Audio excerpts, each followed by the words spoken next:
ادامه برنامه‌های رادیوی فرهنگ.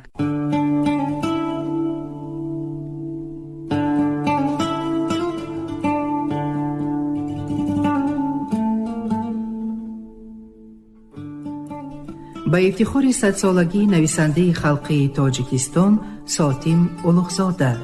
السلام علیکم شنونده های ارجمند. با توجه شما گفتار ادبی از سلسله خوانش بدیعی رمن استاد ساتیم اولوغزاده فردوسی در قرائت عبدالرشید خوجامپولو. گفتار 26.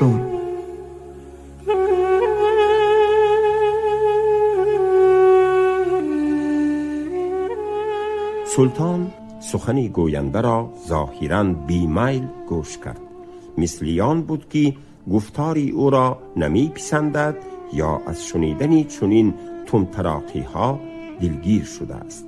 یک لحظه سکوت کرد و جوهری را رخصتی رفتن داد. تو مرخصی؟ جوهری برخاسته دقت شده پشتناکی سوی در رفت و از بارگاه بیرون شد. ظاهراً مشاعره و بدیهگویی شاعران هنوز از خیال سلطان نرفته بوده است که وی از فردوسی باز سؤال کرد. در مشاعره جنگی پشن گفته ای. پشن کی بوده است؟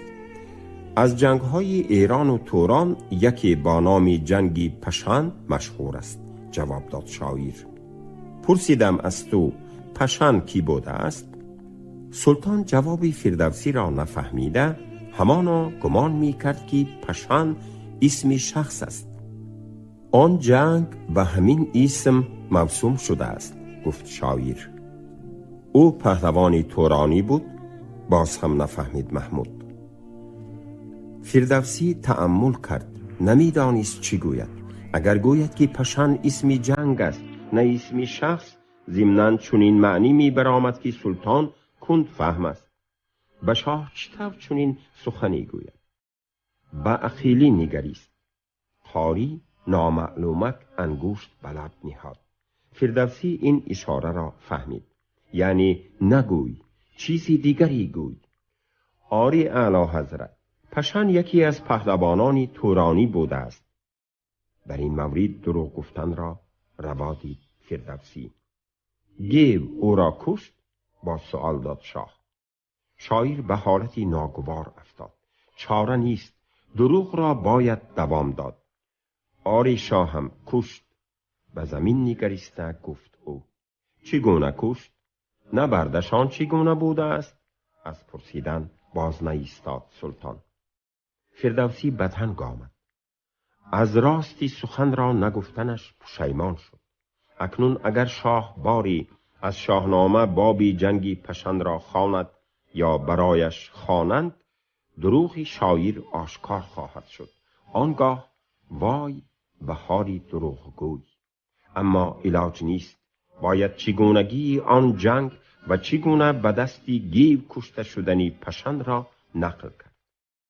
بنده این قصه را در شاهنامه نوشتم. با دشواری نقل خود را شروع کرد فردوسی. زمستان بود. سپاه ایران پس از طی راهی دراز و دشوار استراحت می کرد. همه به خوابی سخت رفته بودند. دیدبانان خسته حال را هم خواب برده بود. جاسوسان و سپاهداری تورانیان پیران خبر دادند که سپاه ایران در خواب غفلت است. پیران شباخون کرد. 2 بهره از سپاه ایران را کشت. از قضا فقط گودرز و گیو بیدار بودند. هر دو خویش را بر دشمن افکندند. گیو با شمشیر و سنان و گرز نبرد می کرد. در اینجا گوینده خاموش شد.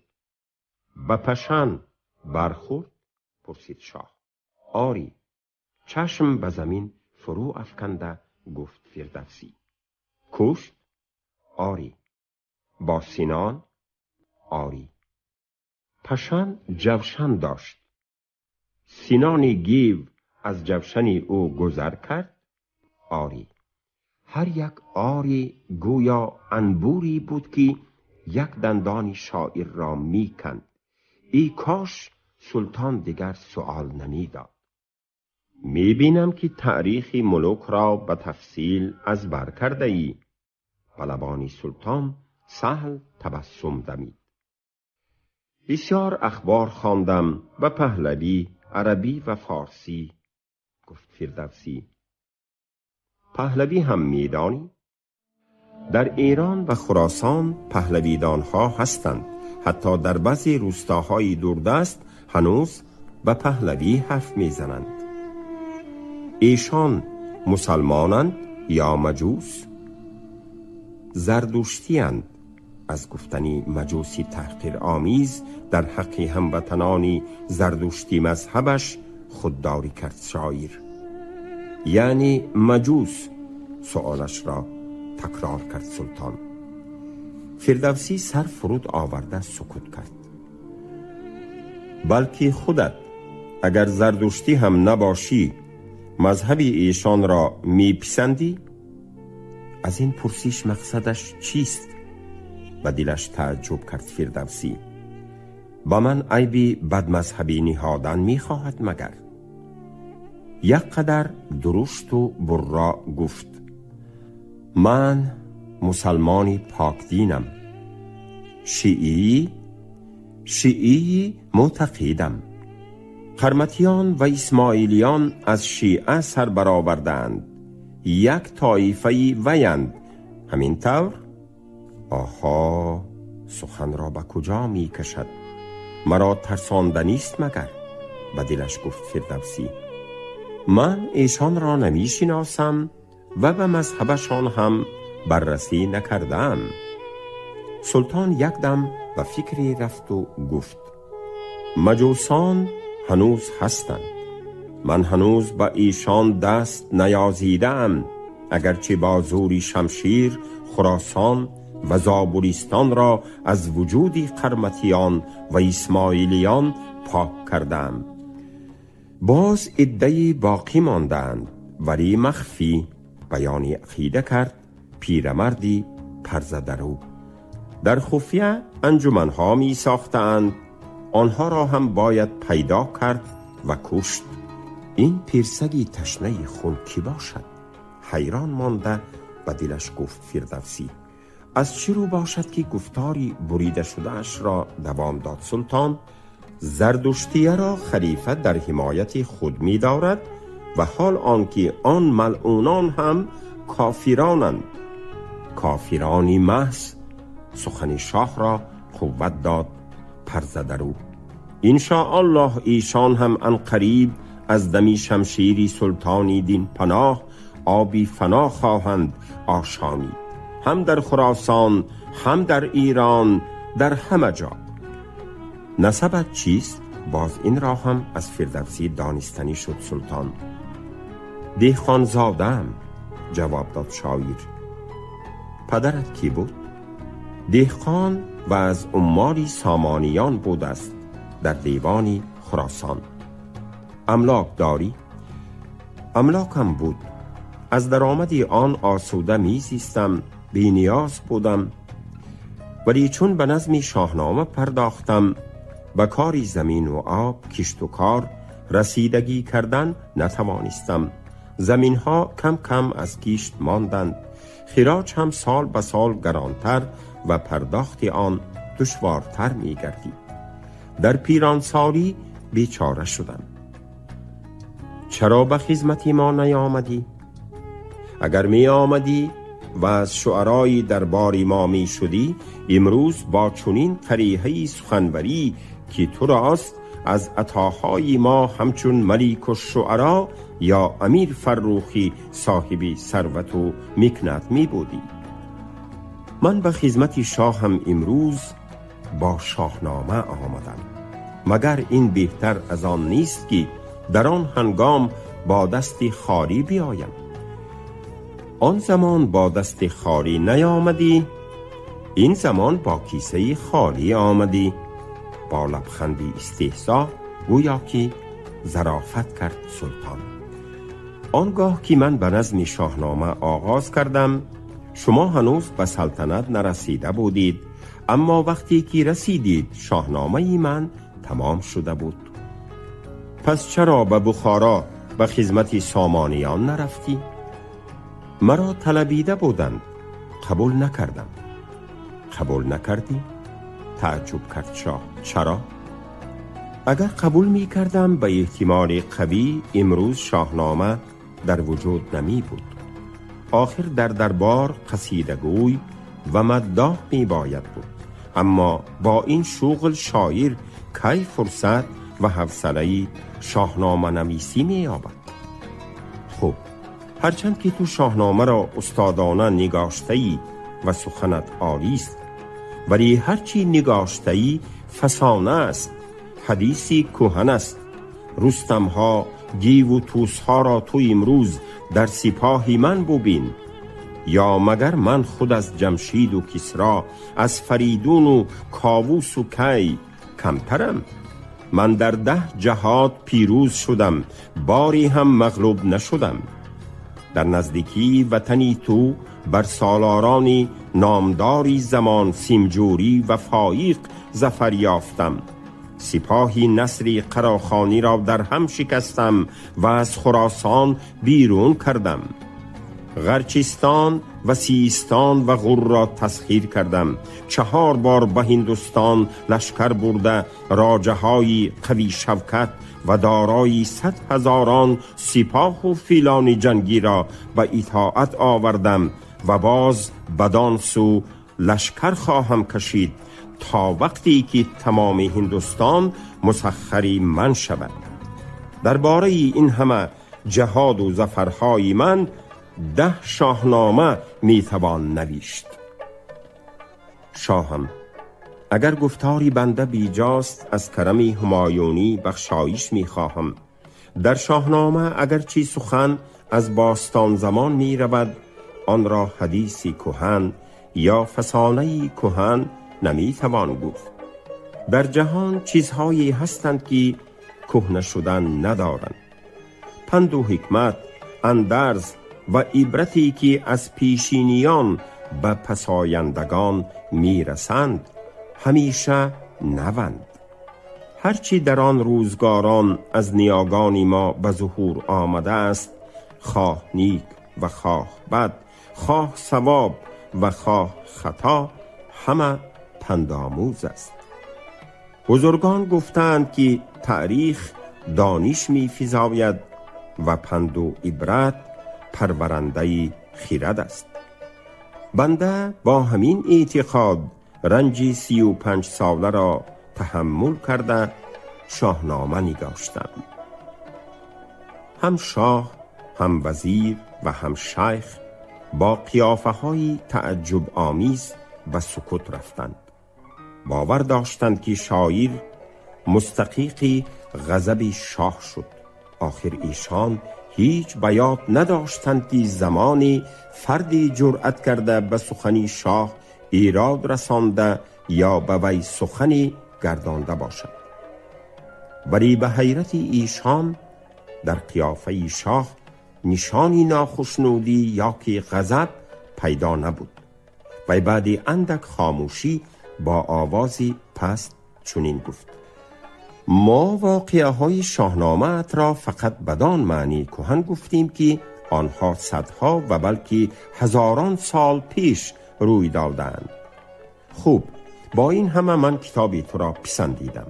بسیار رنج برده ای، از ما پاداش خواهی گرفت. وزیر با میوندی مراجعت کرد شاه: شما با ملیک الشعرا ببینید شاهنامه به چی مقدار عطای ما شایسته است. بعد سلطان به شاعر رخصتی رفتن داد. تو مرخصی فردوسی. شیخ مهمشاد هم برآمد. میوندی با شاه ماند. وزیر از جواب سلطان و سخنان فردوسی درباره کهنه نشدن حکمت شاهنامه ناراضی بود. چرا شاه جسارت شاعر را تحمل کرد، قهر نکرد، به وی عتاب ننمود؟ خواجه بزرگ رفیق بچگی و جوانی محمود بوده، با وی در یک مکتب تعلیم گرفته و به علاوه برادری همشیرش هم بود، با او یکه به یکه طوری دیگر گپ میزد. هرچی را که در گفتار و کردار شاه خطا می شمرد برویش می گفت. اینک اکنون نیز همچنین کرد. شهریارا، به سخن شما ایراد رسانیدنی فردوسی غایتی بی‌ادبی بود، گستاخی بود. چرا شما چنین گستاخی او را تحمل کردی؟ براستی که به گفتاری او جوابی شما عذر آوردن را میمان. خسروان به هیچ کس عذر نمی آورند. این شاعره که روستایی چی حد داشت که به پادشاهی اعظم گپ گرداند؟ آخر وی به مثابه یک نفر بنده شماست. باید به هر یک سخنی پادشاه 100 بار در پیش پای او زمین بیبوسد و آن سخن را حلقه گوشی هوش سازد. سزای جسارت او را دادن لازم بود تا که جای خود بشناسد، وگرنه چی عجب اگر غلامان دیگر از وی عبرت بگیرند و همچنین گستاخ شوند. سلطان یک آه ناشنوا کشید و دستها بروی شکم گرفته پنجه هایش را زنجیر کرد. سزای گستاخی به فکری تو چگونه سزا؟ سوال داد به وزیر.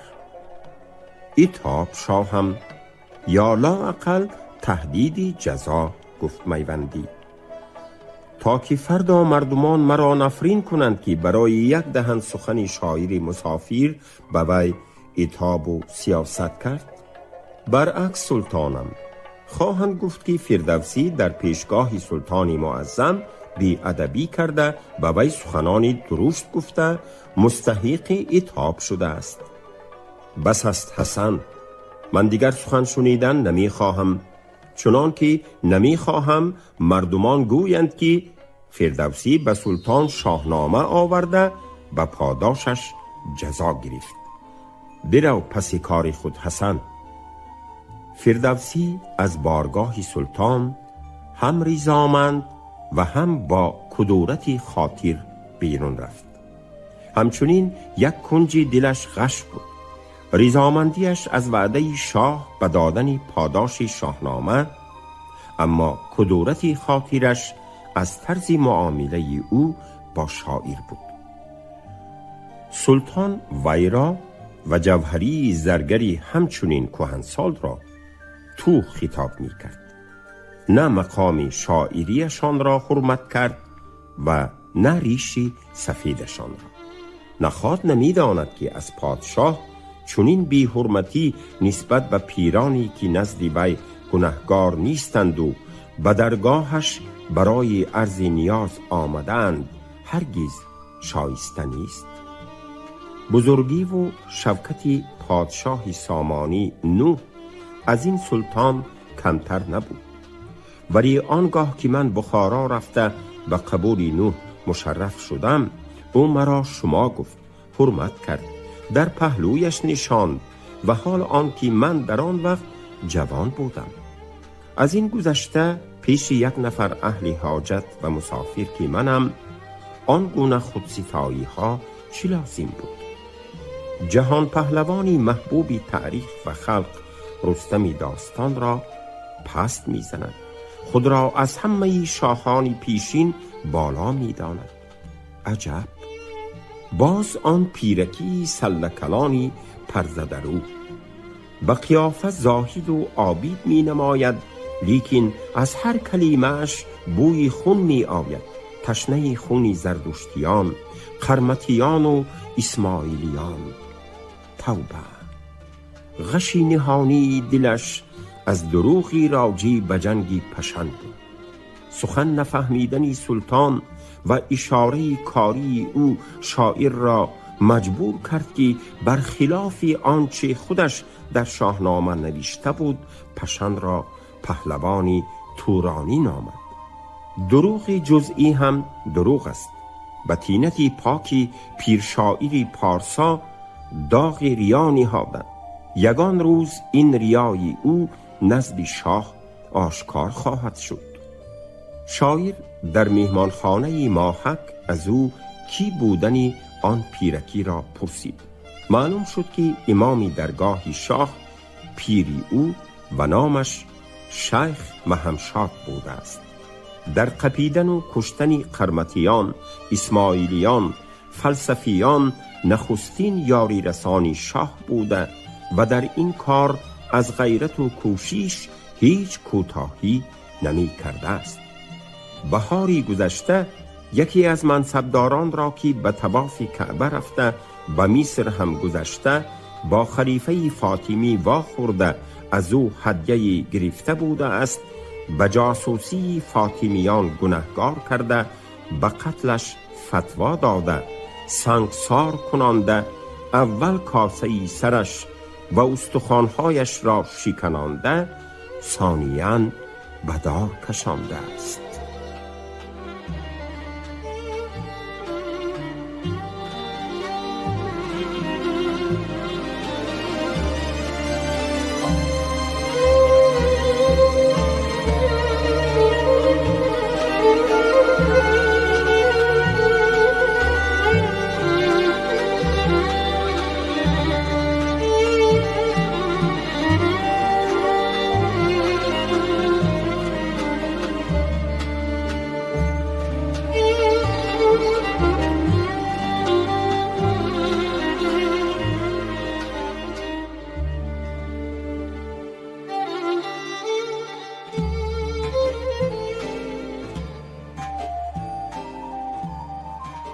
حسد.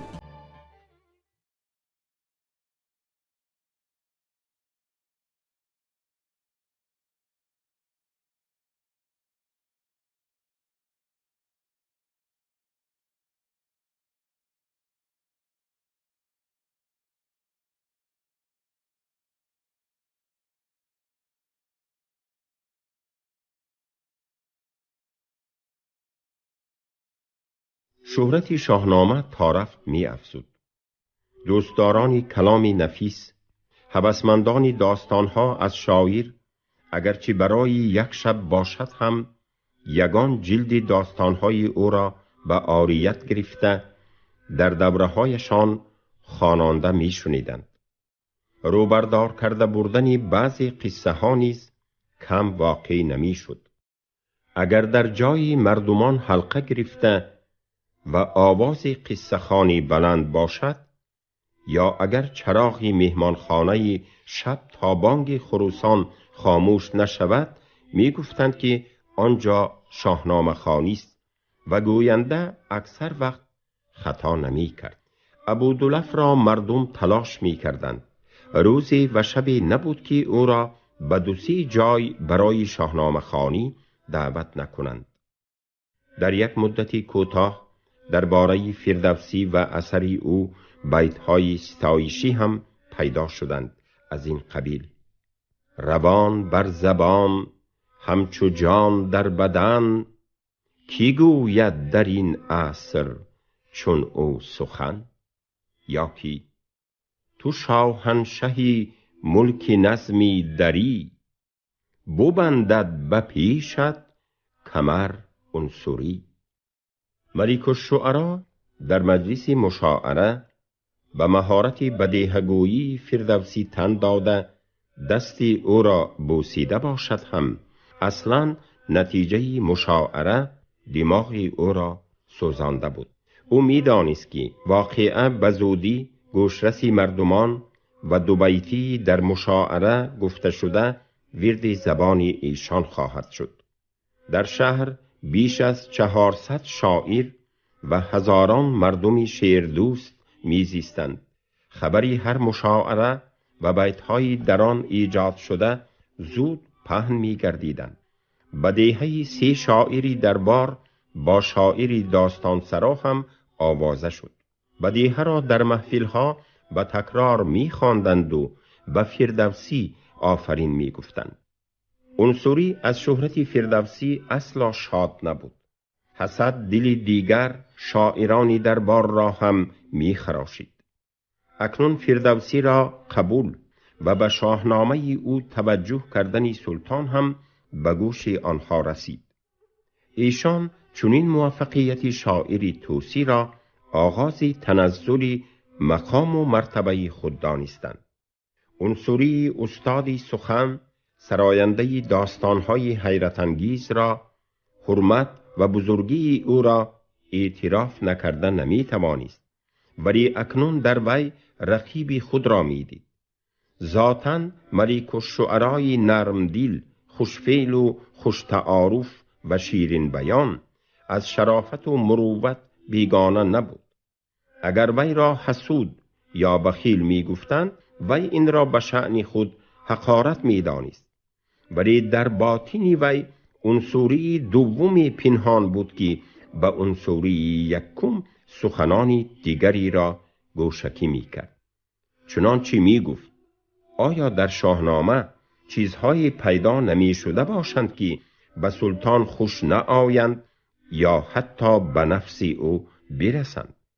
کتاب را برای مطالعه و معاینه به شیخ مهمشاد دهم چی شود؟ فکر می کرد ملک الشعرا. شیخ در مسائل مذهبی چشمی باریک بین دارد. عنصری در این باره خیال کرده یک دو روز به قرار آمده نتوانست. متردد بود، اما در آخر با تلقین عنصری دوم کتاب را به مهمشاد برد. برای تسکین وجدانش به خود می گفت که کتاب را یک بار از نظر شیخ بزرگ و سرور دین گذرانیده، هیچ یک جای خلاف دین نداشتنی آن را مقرر کردن ثواب نیست مگر؟ یک پگاه وی شاهنامه را بر روماری باهی پیچانده در بغل گرفته به منزل مهمشاد روان شد. شیخ در حجره‌اش نشسته بود و کتاب قفسی را در کتاب مانکی سیپایه کشاد گذاشته مطالعه می کرد. کتاب تفسیر بود. السلام علیکم. عنصری با جدل پاهایش را از کفش برآورده تعظیم کنان پیش آمد و دست شیخ را گرفته بوسید. نشست. آمین گفته دست بر روی کشیدند، احوال پرسی کردند. حضرتم را نابهنگام تشویش دادنم از وجه کتابی فردوسی است. گوینده رومال را گشاده کتاب را برآورده به نزد شیخ گذاشت. شاهنامه؟ آری حضرت. ملتمس عاجزانه این که این را لطفاً یک از نظری مبارک گذرانند. چرا؟ چون که این به هر حال تألیف یک نفر شاعری شیعه مذهب است، مباد که نقطه های خلاف سنت داشته باشد. حال آن که شاعر در اینجاست، بگوییمش آن نقطه ها را از کتابش حک کند یا تصحیح. حضرتم خود فرموده بودند در کتابخانه سلطان دین پناه هیچ کتابی را که در ضمنش بدعت مندرج باشد نباید نگاه داشت. بعداً اگر مبادا چنین چیزی در شاهنامه پیدا شود، اولاً بنده را ملامت خواهند کرد که ملک الشعرا خوانده بود و ندید. حضرتم در مسائل دینیه بیش از هر ذاتی دیگر دقیق نظرند. مگر در کتاب چیزهایی به نظرتان رسید که موجب شبهه است؟ پرسید شیخ. بنده وقتی که داستانها را مطالعه می کردم، توجهم بیشتر به نفاست و سلاست سخن فردوسی بود. به محسنات شعری بود. بنابراین اگر چیزی از نظر دین نامقبول در آنها باشد و ندیده باشم، گناهی من است. مهمشاد اندیشمند یک دم تسبیح گرداند و گفت: خوب، من مطالعه می کنم.